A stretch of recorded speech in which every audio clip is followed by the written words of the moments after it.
geus waktuna ka ditu mah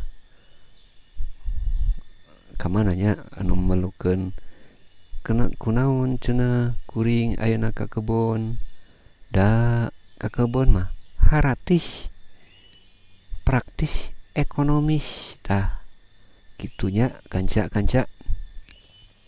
Yuk jangan jalan-jalan. Kameramen angkat. Oh siap. Nah, yuk jangan jalan-jalan. Aduh kawas ngapung geuningan. Cuang ningalian ieu ye. Tuh di kebun teh seueur titinggaliannya dadamelan Gusti Allah teh. Tuh seueur tatangkalan tutuwuhan anu kacida endahna gitunya. Manusia mah moal aya nu bisa ngadamel nu kieu teh. Cing rek nandingan kumaha nya. Manusia mah kudu menikmati mensyukuri gitu tah.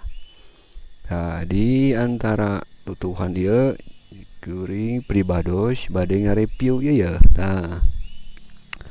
Tuh kanca, dia teh seueur tatangkalan nu kieu tah pecah beling. Cing di tempat